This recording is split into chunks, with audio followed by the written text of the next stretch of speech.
Hello everyone, जय जगन्नाथ। मु आपण मानक स्वागत करुच्ची मो मिनी ब्लॉग को संदीपिका वर्ल्ड को।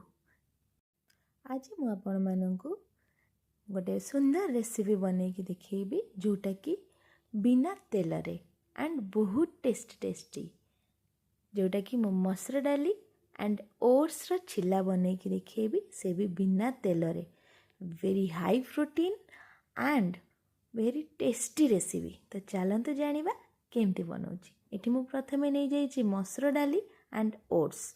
हाँ आज्ञा, मसुर डाली को मु प्रथमे बतुरैया छाड़ी देइछि 2-3 घंटा पाई। तापर एठी ओट्स को मु 15 मिनिट पाई बतुरैया को छाड़ी देइछि।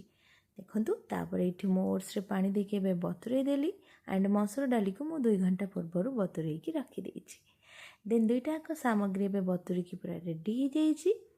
एबे तापाई मु आउ किछि इनग्रेडिएंट्स नेछि जोटा कि मसुर डाली ओट्स सहित एबे मु गोटे छोट बाउल रे दही नेछि, 3टी कंचा लंका नेछि, अदा नेछि एंड बीटरूट भी ऐड करछि सुंदर कलर पई एंड किछि जीरा एंड कटा होइतिबा धनिया पत्र। तापर एटा को हमें मसुर डाली आ ओट्स को मिसई की एका बेले गोटे सुंदर पेस्ट कर दबा। प्रथमे मसुर डाली देली, तापर ओट्स बतुरा होइतिबा ओट्स टाको मु देली, तापर एठी मु कंचा लंका ऐड कर देली एंड किछि अदा भी ऐड कर देली।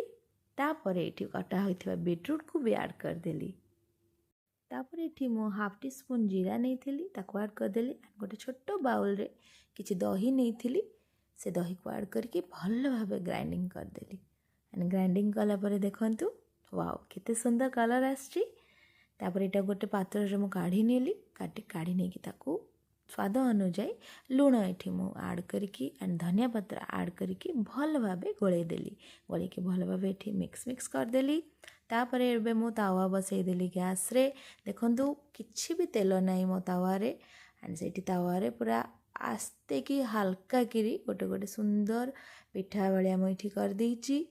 देखंतु मु एठी गोटे ड्रॉप भी तेल यूज करिनी। तापर किछि समय पर ताको पलटै देइछि। आ एठी रे कला बेले एथिरे गैस रो फ्लेम लो रहिबो एंड सिम रहिबो पूरा। तापर देखंतु मु हाथ तयारी ग्रीन चटनी सहित ऐड कर देली एंड एठी बनी की तयारी हो गला मोर मसुर डाली एंड ओट्स रो गोटे हाई प्रोटीन चिल्ला। बहुत ही टेस्टी हितला। आपण माने भी घरे बनातु एंड टेस्ट करंतु एंड चैनल टी भलो लागिथिले लाइक शेयर एंड सब्सक्राइब निश्चिंत करंतु।